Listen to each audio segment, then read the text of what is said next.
Undine, it seemed to me that there was an absolutely perfect fit between this place and her concept.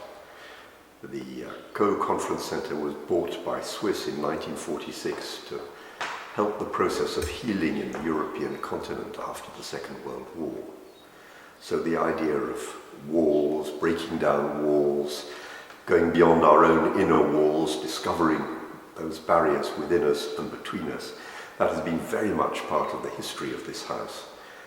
Barriers between countries, between races, between religions, and the inner barriers that we all have in our own hearts.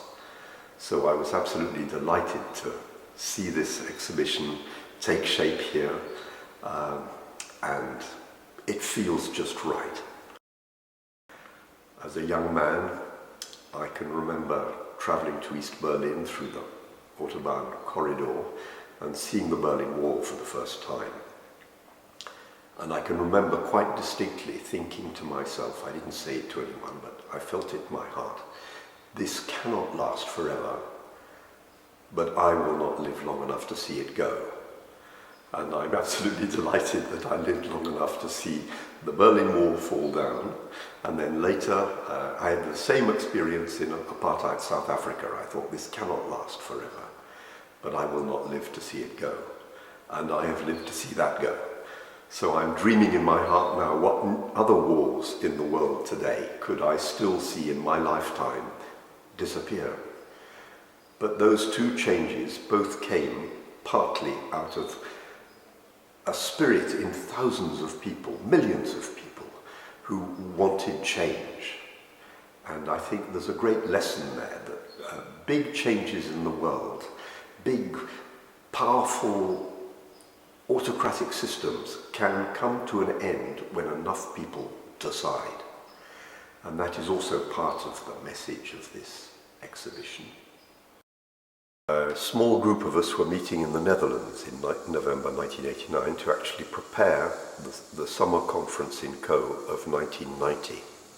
So we were thinking about the issues in Europe and preparing different conference themes. And we had a telephone call from an old friend of CAUX who was here many, many times from Berlin. He'd fought in the Second World War in the Wehrmacht, he had a wounded hand, he was an art teacher, and he put on plays here in CAUX, and he was a man much loved by many. And he was in tears, he couldn't talk for a while on the phone, and he said, I've been dancing on the wall all night. And that day is one of the great days of my life. All of us have walls within us, and the world still has so many walls. Walls are actually going up rather than down at the present moment. Rich Europe is trying to build better defenses against the people trying to get into our rich paradise from the suffering world outside. And I'm deeply worried about that, about the rise of right-wing political parties. This is not a cheerful time in which to live. And I would say that CAUX, Initiatives of Change, and myself, we need to be much more proactive at reaching out to the people who do not think like us.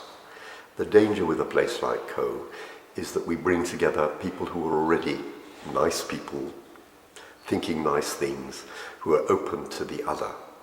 And I think the challenge for us all is to reach out to the people who do not think like us. And I would like to see, I'm centre-left in my heart and in my politics, I think we need to reach out consciously more to the people who hate Islam, who are afraid, the people who are afraid of the foreigner. We had a talk yesterday where a good deal of it was about the Roma people in Europe. That is another big minority that I instinctively do not feel comfortable with, and I have to reach out. So this is my favorite picture, because the CAUX Palace for me is a little bit like a grandmother. She has a lot of stories to tell, and I'm looking forward to meeting Undine's grandmother, because she has stories to tell. That generation in Germany have so much suffering that they went through.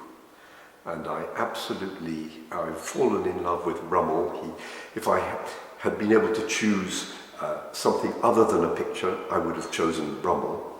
But this picture of Undine's grandmother and Brummel, the teddy bear, who has been through so much history, the end of the Second World War, the destruction of Berlin, the building of the wall, and then the destruction of the wall.